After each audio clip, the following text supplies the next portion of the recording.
What is up, all the lovely people of the world? How everybody doing? Out there. Oh, fuck, fuck, a duck, and screw a kangaroo, finger bang, orangutan. That's a horny fucking zoo. Woo-hoo-hoo. Yes, you heard correctly. I said finger bang and orangutan, and that's a horny fucking zoo. My God, that fucking camouflage hat makes me look fucking redneck, buddy. Yes, 4 day, 5 day unshaven, 5 o'clock chop shadow doesn't. I've got the nose ring though, so which way am I going? Am I right wing or am I left? Can you judge me? Can you box me by my hat and nose ring? Can you figure out which political party I belong to? I bet not. Everybody always tries to do that. Like, you have a nose ring, it's not helping you. You do that, really? You think like one side or the other would be like, hey guys, that side over there, well, you know how they do that thing where they just like judge you based on one characteristic and then say that you're that one thing? Maybe we should try to not do that. But it just like keeps just like play hot potato with that thing. Anyways, scored some fucking seeds today. Yes. So that's cool. Something really cool though. I didn't just score some seeds today. I scored some awesome fucking seeds today. I got some shit that I don't even know if I know what to do with yet. I've got so I've got Empire Strikes Mac, ESM. I've got a couple seeds of Empire Strikes Mac. G13 crossed with BSE photo periods. Mag Landrace photos, which I've got a Mag Landrace in the soil right now, a seed. I have a ESM in the seed, in the soil. Empire Strikes Mac, which that's really cool having that one because like the first plant, the first and second one that I grew were both Mac 4. So kind of cool having the Empire Strikes Mac. And what was the other one? Mag Landrace, ESM, oh yeah, G13 BSE cross, and then there's some allegedly, it's just old school on the canister here, but allegedly for very old, not old, but 4 seeds from a plant that dates back to 1985. Strain that's been growing here locally and dates back to 85. So it hasn't been through all the fucking crazy hybridization of the legalized market. And yeah, so these ones especially have me interested because like specifically terminological protocol is focused on hang on one second. Typological protocol is quite literally sussing out the landrace characteristics of modern hybrids. So finding those characteristics in hybrids today in order to assign a more appropriate lean. To understand the cannabis as best as you can through the profile, through pre-harvest and post-harvest bud structure and plant structure, if those are available, aromatic profile, and flavor profile, all combined together. And then after you smoke it, obviously, and try it, the experiential profile, all of those things combined together to give you a more accurate description of the lean. You don't have to have the experiential profile. The whole entirety of terpological protocol is meant to help you understand how that strain, that particular put togetherness of what the fuck ever, that particular menu of terpenes and cannabinoids, how that will affect you. Like, for example, more beta-myrcene with a regular, so like normal beta-caryophyllene level is going to hit with more psychoactivity. It's going to hit hard, fast, with more psychoactivity and a little bit less sedation. Now, if you crank up beta-caryophyllene with that, you're going to get more sedation. Now, if you have typical myrcene levels, say just below your beta-caryophyllene level, then you get a nice, normal, relaxing indica experience. The beta-caryophyllene just acts as it should, as relaxing. But as you increase one or the other, the experience begins to change, right? As you increase beta-caryophyllene, the intensity and the intensity with which it hits, as well as how fast it comes on, the sedation of the relaxing element of BCP, beta-caryophyllene, as it increases, that increases. However, when you take myrcene up alongside it, you're increasing the that CB1 proliferation in the brain, right?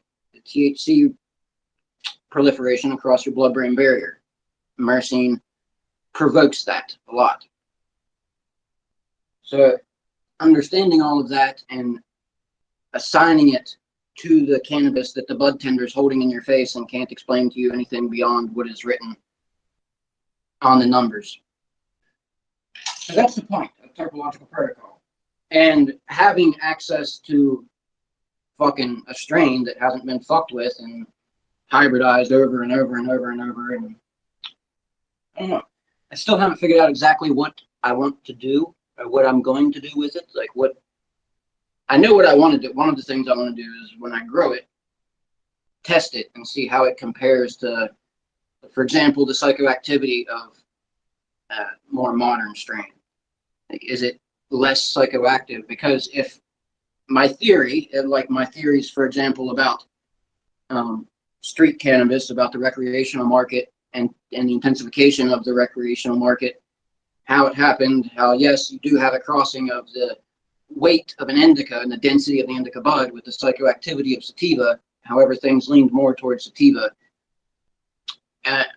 A lot of it tied to the beta-myrcene, because beta-myrcene is present in approximately 50% of cannabis strains. When you add that to a hybridized market, you increase the likelihood that you're going to get a dominant beta-myrcene profile.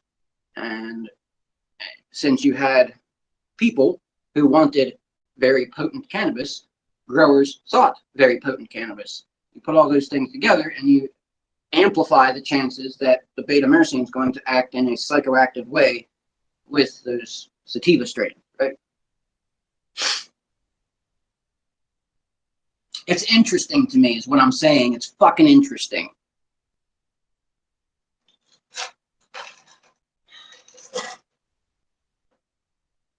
Another good example, I use beta-caryophyllene and myrcene a lot because it's an easy go-to to remember. But osamine, for example, you'll see it once in a while in like in very low levels in an indica hybrid, like a 60-40 something. Osamine is more typical of sativa, but not just sativa, of South American sativa in particular. And that's something I sussed out looking at the genetics. Also, I found this out this evening, and I don't know, like it's just kind of rumor from another person's word, but remember I was saying, I've been saying for some time now that I thought that the Maryland's, how it's set up like a cannabis competition or whatever. Lots of companies, right? Seem like they're all different companies. They're all, but yet how are they all working from the same genetic lines? I pointed it out just not too long ago when I've had that fucking stuff from Roll One, the Melonade, and then the there was another one from another company that used this the one parent strain that added the eucalyptal and the menthol precursor terpenes into the Melonade was the same parent strain that added those same terpene characteristics into that other strain from the company. Okay, I don't remember the name of it. It's on my locals. If you're interested in that, just scroll back and you'll find it.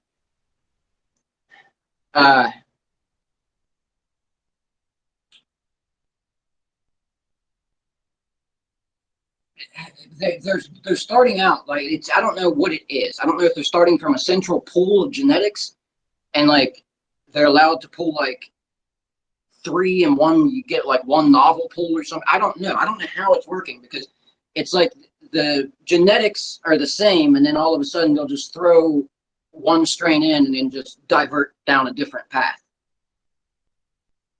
So like they're all it's almost like they're starting on equal playing ground and then they're like see who can get to I don't know. And I don't know what the point of it is if it's really a competitive market. Like if it's really companies competing against one another, Culta competing against Curio, competing against Verano, if they're all really competing and it's not a conglomerate, which I've suspected it fucking is for some time now, if it's not a conglomerate, then why that? Yes, that's my question. Because it is. That's why. Because they work hand in hand with one another so they can control the fucking market.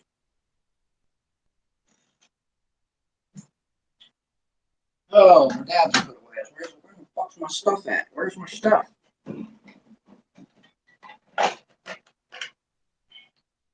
I rearranged my dad's station here, so I have to actually put my things away now. I don't have to. But I'm fucking OCD about my dad's station. Like everything be nice and neat.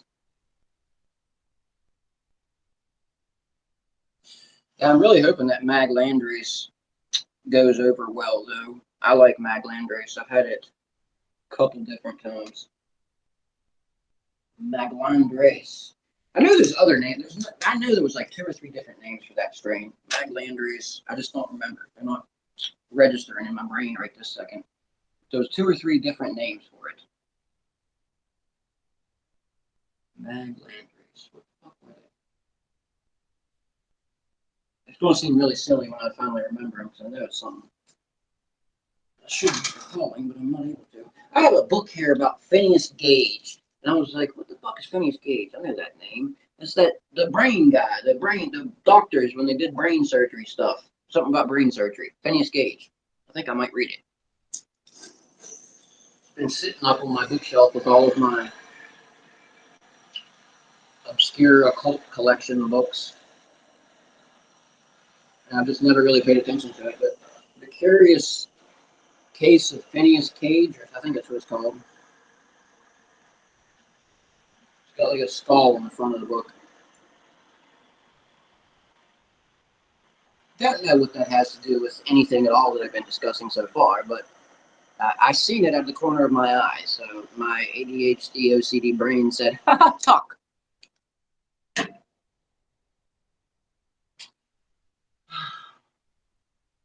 I don't know if I really have ADHD. I think I do have a touch of OCD. Like, for example, right now, my foot's sitting beside of the extension cord on the floor, and I know that there's a white extension cord beside my foot, and there's no way in hell that I can actually feel that that extension cord is white and it's on my foot because it's not touching my foot. But because I can see it, there's a sensation on my foot that I can feel. That's OCD. Probably something else too, but I used to go through fucking, I don't know, minutes on end at night, 15, 20, 30 minutes, rolling over and like, if my one arm would touch the wall, I'd have to roll over and get my other arm to touch the wall in the same way, which is quite difficult if you think about rolling over and trying to get your other arm to touch the wall in the same way that you just touched the wall with that arm rolled over in the other position. Yeah, it's quite difficult. You end up rolling back and forth several times before you finally achieve the success you were looking for. Anyway, Apple Earth. Got to rock my earth. Cheers.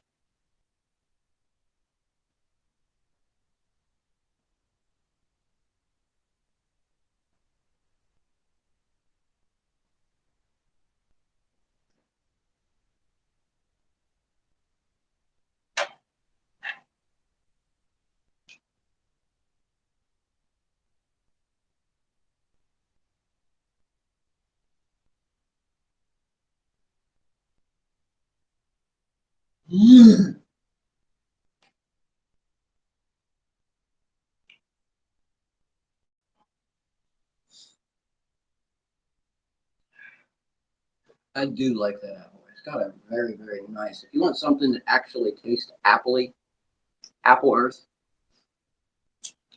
it's got a nice. The name of it is spot on for the fucking like the stoner nomenclature for Apple Earth is dead on point. Whoever named that one, good palate.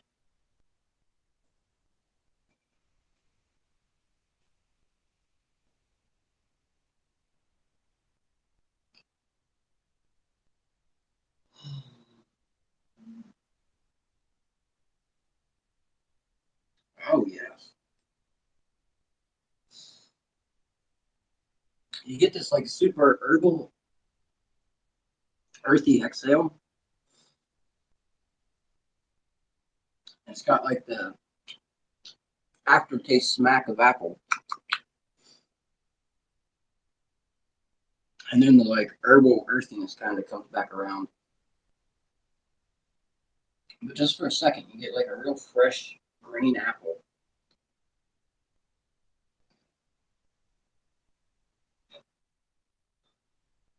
That's a great example right there.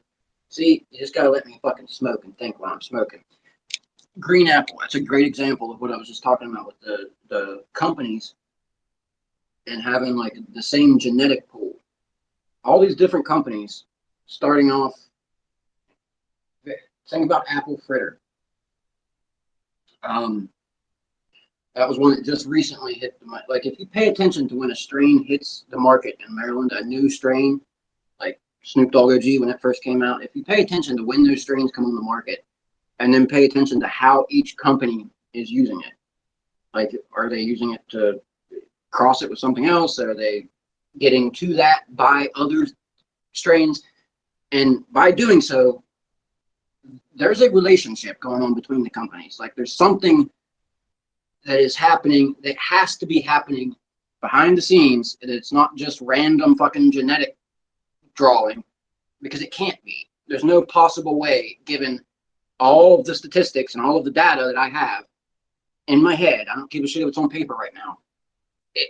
There's no fucking way that they're all just randomly drawing random genetics from the hat. Like they have to be starting at some sort of a bowl and they're all drawing from it or something. I don't fucking know. But there's no way that you get the data sets that I have from all of the research over what 3.5 years now, and they're just random. That's just random happenstance. It's not possible. Very, very, very, very highly unlikely. How about that?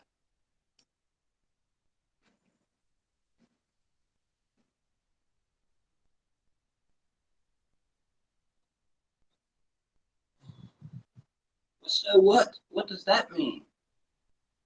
I hear some people say.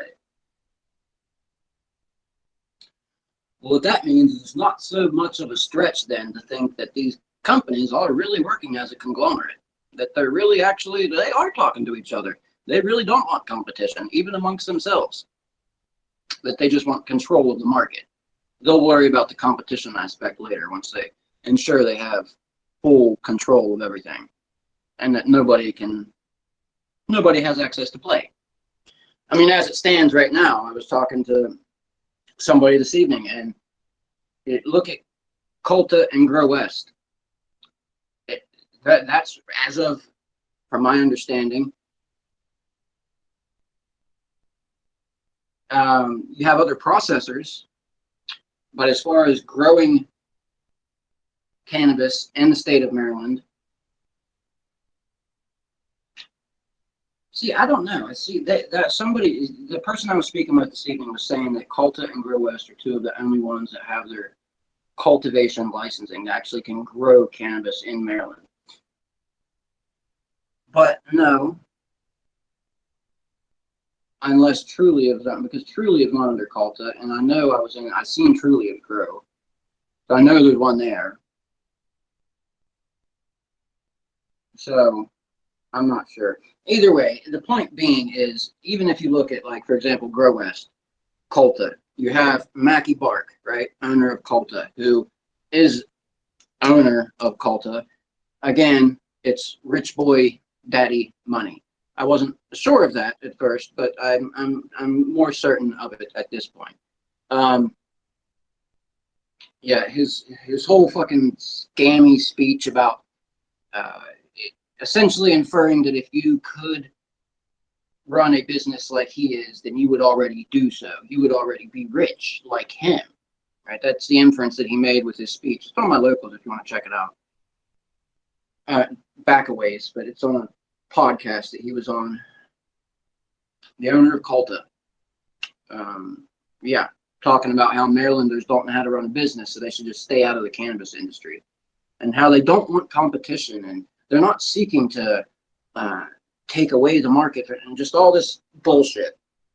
That honestly, if you read into it the underhanded way that he's speaking about it, and when you look at what has happened to the cannabis market, it makes sense.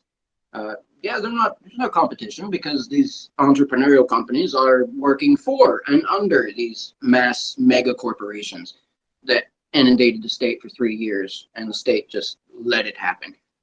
The company's not even owned by or like being managed by, well, probably being managed by Marylanders, but owned by Marylanders, yeah, not a thing. For the entire time the medicinal market was being put, I mean, shit, one of the only female-owned dispensaries in Maryland got shut down because of the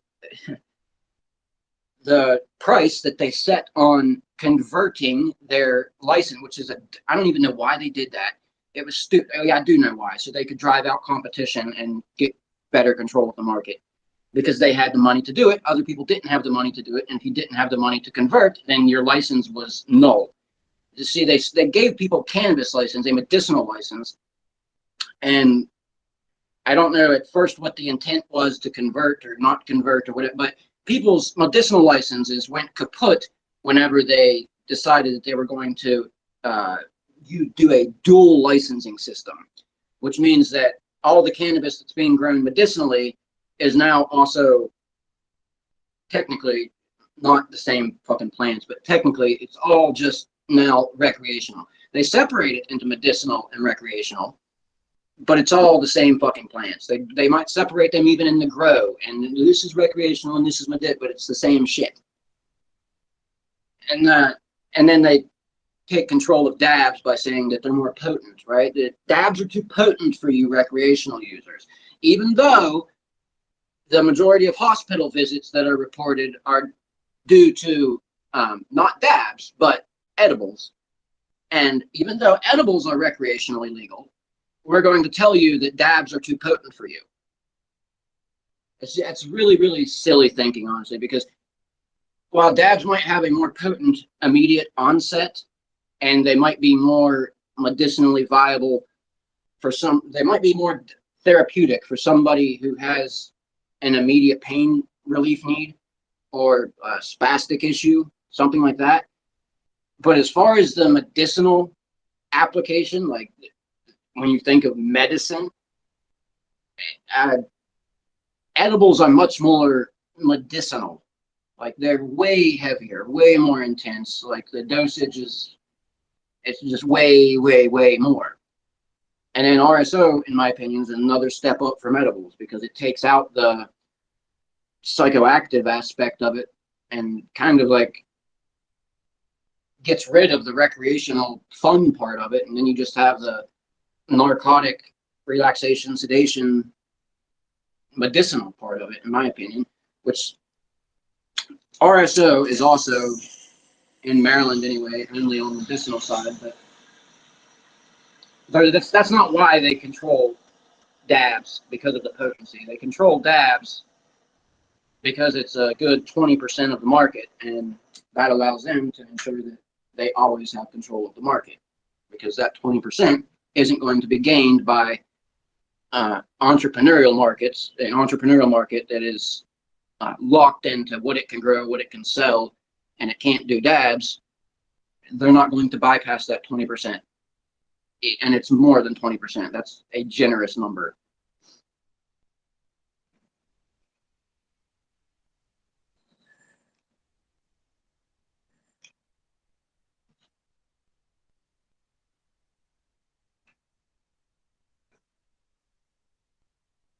But isn't that something? A social equity market for you. One of the only female-owned cannabis businesses in Maryland gets taken out by the money initiative.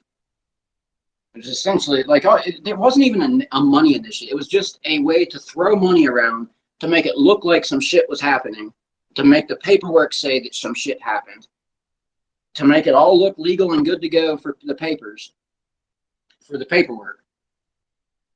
But in reality, nothing, like, it did nothing.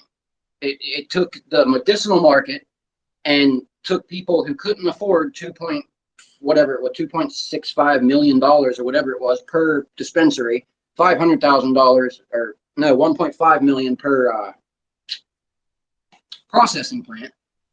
And then the government turns around, the state of Maryland turns around and is paying back Culta and these other companies. Was it 1.5 million for every dispensary and 500,000 for every processing plant, which they converted to the dual market, whatever. It's just silly. It's a way for them to scratch each other on the back and do it blatantly in front of people and nobody say anything. It just happens. And then the first and only Black-owned, Maryland resident Black-owned cannabis business, Happy Eddie's, or Fast Eddie's, Happy Eddie's, excuse me, no pun intended, like whatever meanness intended. I think it's called Happy Eddie's. Props, right? Like, obviously, like he said in the one advertisement on Instagram, turning lemons into lemonade. They turn piss into lemonade with the way this market is set up. However, that said, they're forced to operate under one of these huge fucking mega corporations. So that's race-based social equity. That's giving back to the disproportionately affected, which I didn't fucking fall for to begin with. I think people highly misunderstand what I'm trying to get at a lot when I'm complaining about the fact that this isn't social equity. It's not that I want social equity to become. It's that I'm trying to point out the absurdity of the fact that they're calling this social equity, and it quite literally is not. I mean, the cannabis market in Maryland started out 75% white men. Less than 10% was Black contribution. And over 75% of that 10% was in G-Leaf. And it's not much better now. It's gotten better, obviously, since the entrepreneurial market and their fucking poor people lottery that they had for the licensing, which is a whole nother thing. Yeah, they're like, hey, we gave the entirety of your guys' business that you've developed over 7 decades. Yeah, we gave that to the millionaires so they could, we let them do that for a couple years now. But we decided we're going to let you guys play too. We're just going to, you got to pay a whole bunch of money that you don't have, right? Because these are the disproportionately affected people the legislation was supposedly addressing, right? The social equity legislation was addressing those disproportionately affected individuals who were so horribly wronged by the cannabis prohibition, because it certainly wasn't white people. Not white people in places like Garrett County, which have a higher police per capita, or no matter how you fucking look at it, than Baltimore City, right? Not that. Those people certainly weren't over-policed. Oh, no. Some place where a main drug route runs through like Garrett County, for example, Interstate 68 running straight through the center of Garrett County. No reason for them to have mass numbers of fucking police and people to be harassed and pulled over for unnecessary reasons all the time for dumb shit. When people talk about that, they act like the inner city is the only place that gets experienced at. If I go down through anywhere with 4 guys in my car, the cops are going to look at that weird, because it's 4 fucking grown men in a vehicle. Like, why are 4 men? I would look at that. If I was a cop, I would look at that weird. Whether it was Mexicans, white people, Black people. Why are there 4 fucking men in that car together? What are they doing? And true, none of the cop's business. But untrue, because that's what the cop does. It is the cop's business.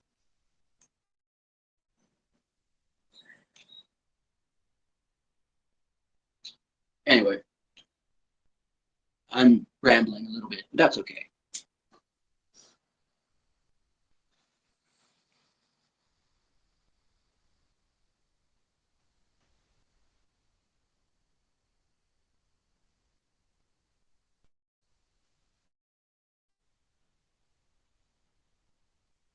I don't know what the fuck I was just saying. My brain just had a fucking boop, boop.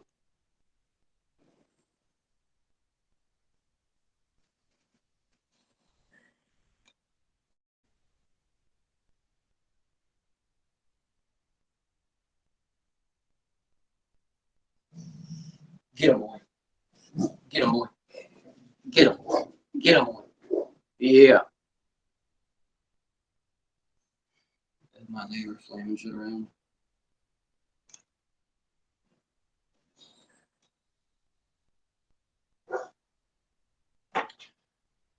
Yeah, I know what I was complaining about. Ranting about the cannabis market, the way it's set up.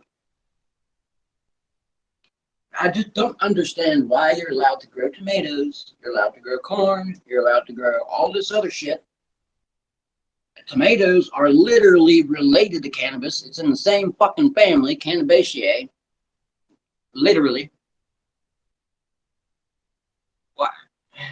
Just, and then to make it illegal and to persecute people for 70 years, what, since 1960s, so what, 70, 80, 90, 20, 10, yeah, 60, 70 years. And then to take that market that was created by the people that you jailed and harassed, and to take the product of that market and claim it through industry, which is just rich people doing what government wants them to with it, because they're able to pay government enough money to let them do that. Like, I thought, you don't think about that when you're like, oh, cannabis is illegal, let's legalize cannabis and stuff. And it's like, oh, yeah, let's do that. But it's like, no, not like this. No, I don't want to do it like this. Let's do it a different way. Like, can't the state go ahead and work on trying to actually figure out what the true therapeutic medicinal intent of cannabis is, instead of just believing the fucking hippie nonsense that they claim that it is, right? Right? Just bullshit. The FDA's told us for 20 fucking years, 30 years, 40 years, there's nothing there, no therapeutic value, even though we've created synthetic cannabinoids, you know, synthetic cannabinoids to make synthetic medications, Casemet, dronibinol, and now Epidiolex, which is the only medication derived directly from cannabis. So you have synthetics, which are made by isolating aspects of cannabis and then deriving things from that. So synthetics. And then you have like Epidiolex, which is CBD extracted directly therefrom, and then the Epidiolex is produced using that. And that's literally the only therapeutic application of cannabis if federally legal. And it's fucking wild to me. It's crazy. Anyways, yeah, I need another dog. That's what I need. I got a cat behind me. You guys can't see her. You're getting all cozy behind me. Come on, man. Come on, man. Come on, man. Choppy, get back now. Get back. Get back. You want to say hello to? You want to say hello to? Oh, okay. You want to say hello? Come here. Come on. Come on. Don't bother Kitty.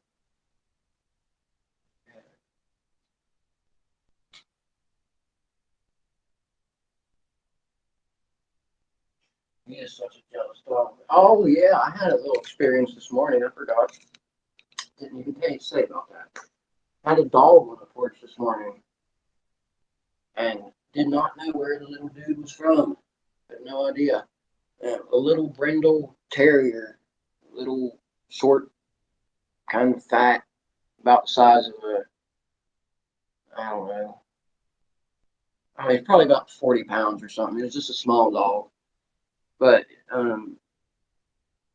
polite, like a nice little dog. He was sit and was good inside. He was like, my neighbor took him inside her house, and he ran inside and jumped on the bed, and he fell asleep for a minute. He was a good little dog.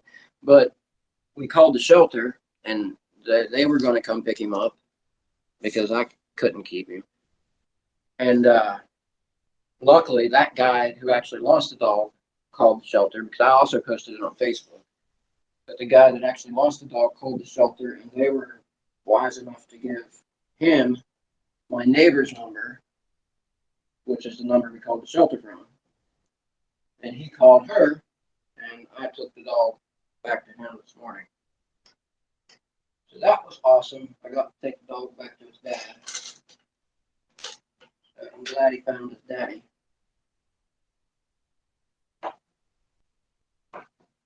That's always a good thing. So I grab my Klein. Grab the Klein. I always like saying it like that. The Klein. Grab the Klein. Grab the Klein. Grab the RSO. Yes. So I have got me 3 plants started. Then I'm going to take the auto, and I've got a window picked out. It's a perfect window. It's sun from like 10 o'clock in the morning, 10, 11 o'clock, till sunset, so 8, 9 o'clock at night. So that's awesome. And it grew the Mac 4 like fucking really well in that window. So I'm going to try the one auto flower in the window, so I don't have to fuck with the lighting schedule. I can just leave it in there to grow. And then the photos I'm going to keep under my Mylar. All, of course, in rooms that can be locked. Damn it, there it is.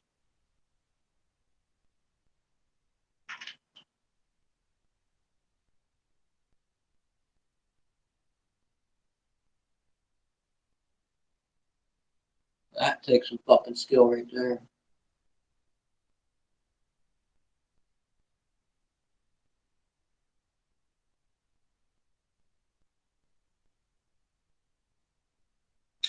Yeah, buddy. Might have wasted a little tiny bit of it, but not much. Not much at all. That's what I said about this thinner stuff. It falls off if you're not careful. The more viscous stuff, the thicker stuff is. You don't have to worry about that.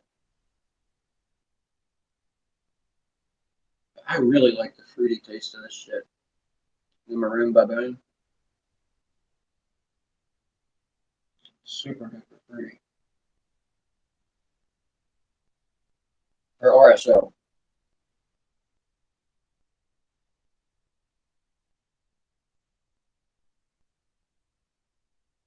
Okay, show us all that off.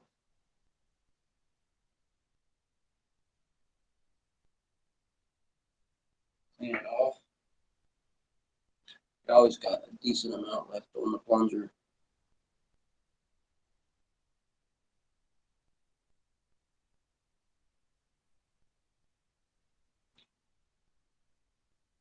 Probably like 5 milligrams, 3 or 4 milligrams at least on the plunger. And some always gets left in the bottom. With these ones, you really can't squeeze it out because the little tubey thing is so solid.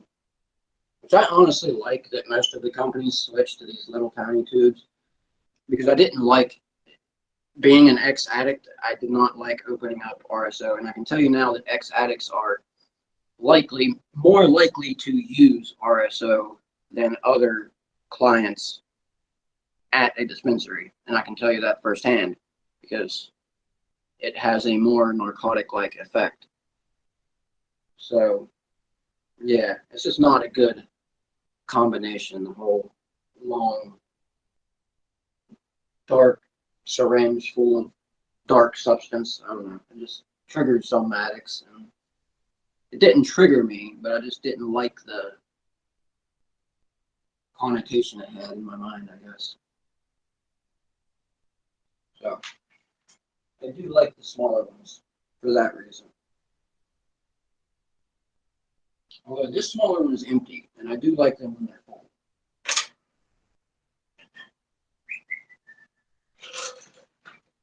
Let's have it. Finish off this papaya cake. Papaya cake. Now, I'm gonna look up and see what the hell they were saying. There was a YouTube channel that I watch sometimes that pops up in my fucking stream because I'm always talking about cannabis. I never really watch YouTube stuff about cannabis, but anyway, I'm gonna watch it. Something about is that one guy in California or Colorado? I think Dan is his name. He's got like surfer curly hair, surfer boy hair. He usually wears a button up, like a short sleeve button up, fucking surfer boy shirt. I don't know. Saying about how nectar collectors like can be dangerous and shit.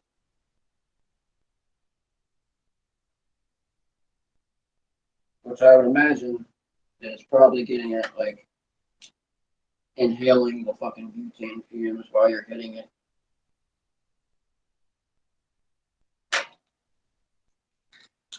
So I'm real careful about that when I hit my nectar collector. I hold the flame back on the nail, hold it further back and point it forward instead of lighting the tip of the nail. And then you're inhaling everything, flame and all. And then if you get one of those fucking rocket flames, you get in your mouth. So put the flame back and aim it forward and don't get the flame past the tip.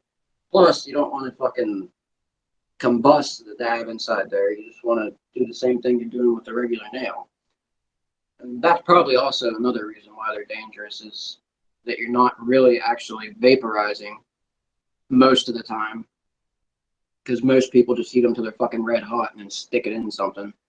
And that's largely combustion, not vaporization, which is different. Combustion is like vaporization maximized. When you combust, you get bad chemicals. Chemicals that dabs specifically are made to filter that shit out and shit like it. Those bad inhaled chemicals.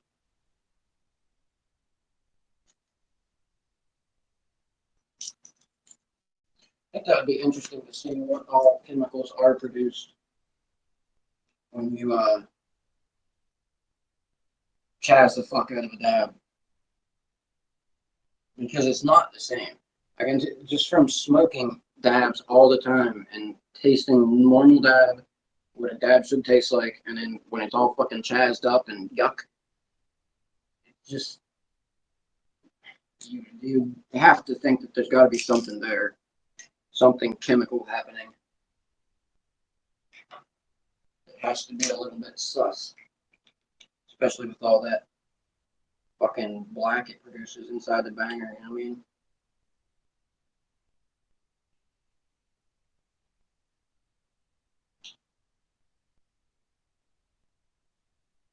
I must admit, though, I did for a very short period of time smoke out of a very dirty, chazzed up banger.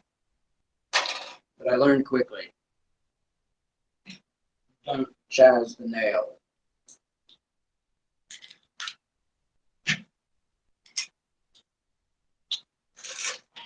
Also get way better hits if you don't fucking get it all charred up and super hot. Way smoother. Better experience, better taste. You don't cough your fucking head off and lose a lung and have your throat itching for the rest of the night. Because that can actually dissuade some people from smoking, like, believe it or not. I've heard people not want to smoke specifically because of the, like, lung irritation, throat irritation, shit like that.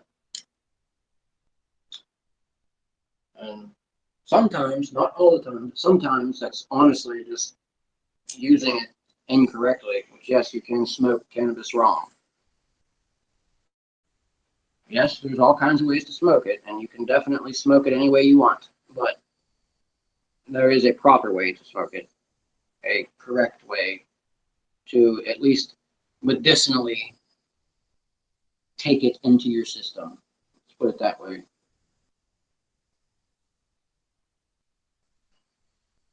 Which is vaporizing whatever it is, either the concentrate or flower. Even flour, when you vaporize flour, because combustion of flour produces more tar than a cigarette. So that's why you get all that real thick resin in a weed pipe. But in a tobacco pipe, you have real thin resin. That resin's all the leftover bullshit. It's a lot more leftover bullshit in cannabis.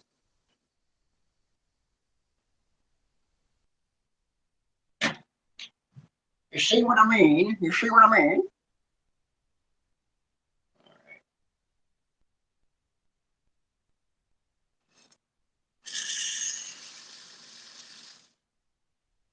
Oh, I wish this bottom of this wasn't broken. Got a lovely function. Cheers.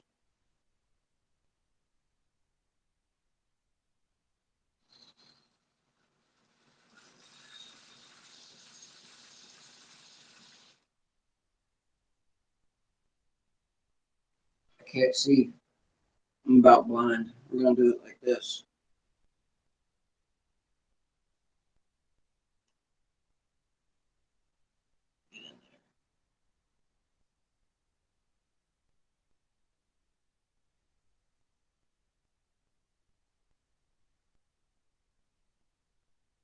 There she goes. There she goes. There she goes again. Zip, zip, zip, zip, zip.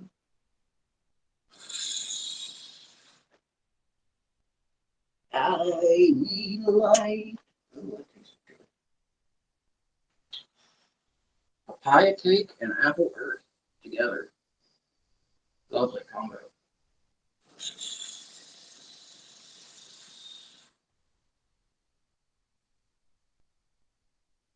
There we go. Now she's rolling.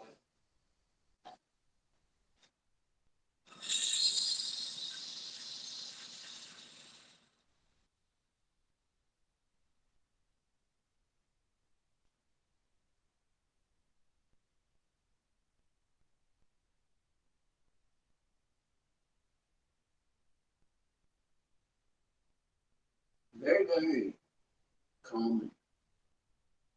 Very calming. The papaya cake always is nice and calming. Nice, like, shut the fuck up calming effect. Like, literally makes you not want to talk. Very, very, like.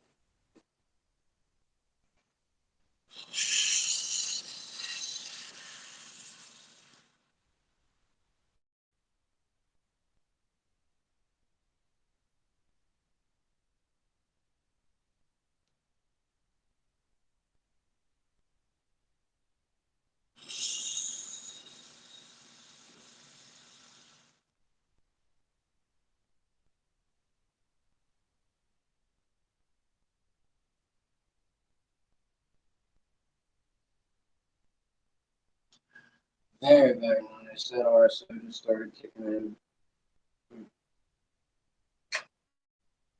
You can always feel it, like when the RSO starts to hit. I don't know. It's like the intensity of the weed or whatever you're using, the dabs, multiplies by like a gajillion and like seeps deeper into your body. I don't know. It's the only way I know how to explain it. Like the sedation and the not the psychoactive, not the like tactile sensations in your chest that kind of down there. They sort of like propagate or proliferate from the sensation of the smoke when you inhale it. You get those there's like tactile sensations. I call that tactile psychoactivity because it is. It's the sensation that you're feeling is not actually there. It's psychoactive. It's from the psychoactive components of the cannabis, I think. But I feel that anyway. I don't know if other people experience it. But that part of it isn't so much there with RSO. Yeah. Very enjoyable experience. And anytime I see older people at the dispensary and they're buying bud, because that's usually what they stick with, the older people, I always recommend to them RSO, especially if it's there for like something like pain. Because chances are the bud tenders probably aren't going to, I don't know, they're usually not very useful. Not always, some of them are, but typically, on average, not usually.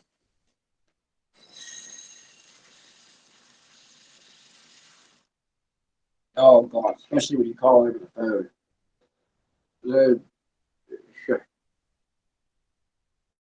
I've had very few pleasurable encounters with the two dispensaries I typically deal with over the phone. I don't know why, but the apothecarium, I don't think I've had a bad interaction on the phone with. But when it was Allegheny, I did. But I guess it's not fair to say because it's two different companies. Um, but a lady in Grow West the other, she was, I don't know, they got one woman in there that's just, I don't know who she is. She must be high up in there because she's been there a while. She's always very snippy and weird, and she doesn't make it a very pleasurable purchasing experience. Pleasurable purchasing experience. And that's just over the phone. Everybody else seems like pretty cool though. They're always usually pretty cool with the window and shit. So I rarely go into Gray West when I go there. Almost always window.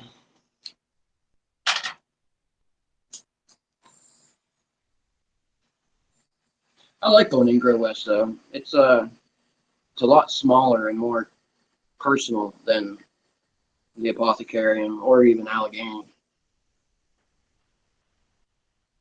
Just two little registers. It's just smaller. Feels more like, I don't know. Feels less industrial. That's the word. Yeah.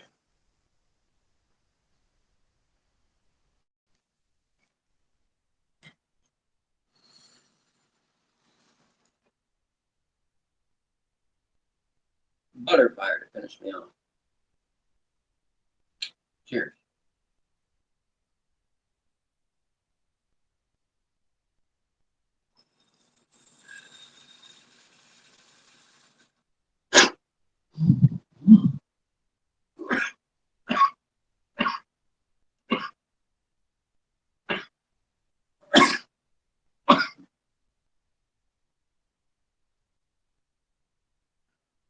I didn't mean really finish me off. Come on now. I'm gonna dip the rest of this one back down and talk like I did the other one. Woo! That's a hot pearl. Swap him out.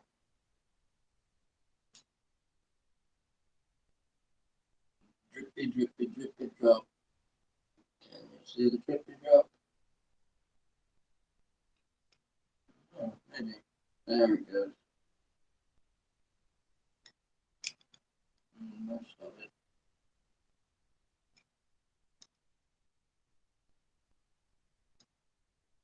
There we go.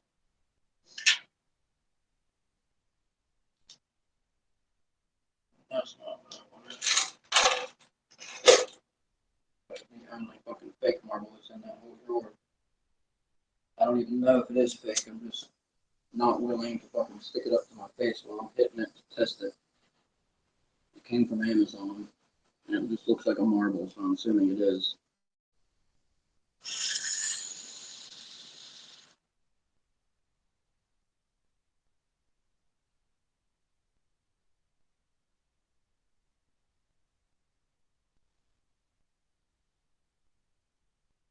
Is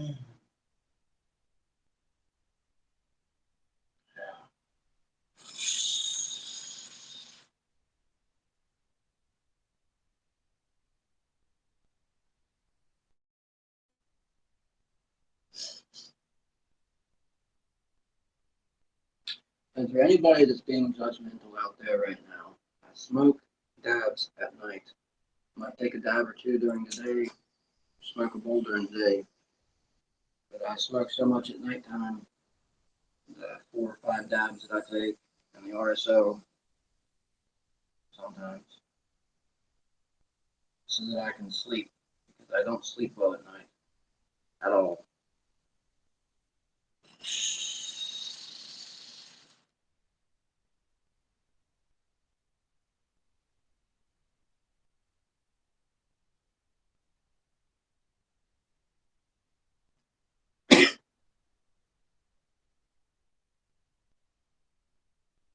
And for me, the more high that I get, as far as this goes,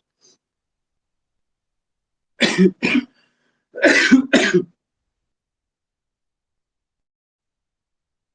more relaxing and sedating the come down is, the more likely I am to be sleepy on the come down.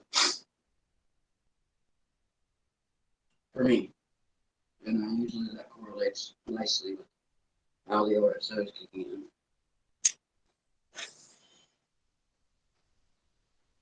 So, just in case somebody was wondering.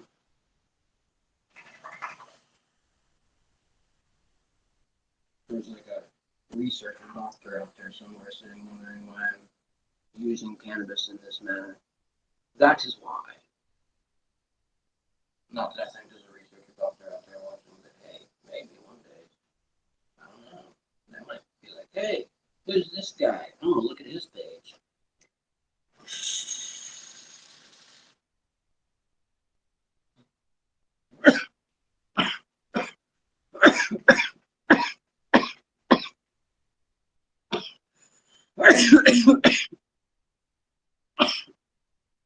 Yeah. That one snuck up on me. Oh boy.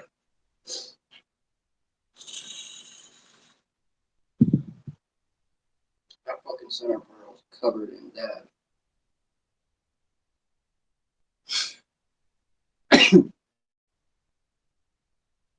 I'm gonna sit it down, but it's gonna be fucking glued on there when I come back into it. That's alright. I shall smoke it free. Anyway, shall have some plants to look at soon enough. 3 are in the soil. How many shall pop? I don't know. Hopefully 3. But I do have multiple of each one. So only 2 of one of them, but I do have multiple of each of them. And I got 2 of the G13 BSC cross photo periods. I like the photos. I don't know. Both of my photos did very well. My auto did well until it threw a fit and fucking died. And I think the other thing I did was burnt the base of it. Thinking back and looking at it, and that azalea feed that I was putting on it around the drip line got too close to the base. I think I just put too much on it. It was just way too fucking strong, and that's what killed it. Because it did it right after I put the last azalea feed. So, yeah, too much of that. Anyway,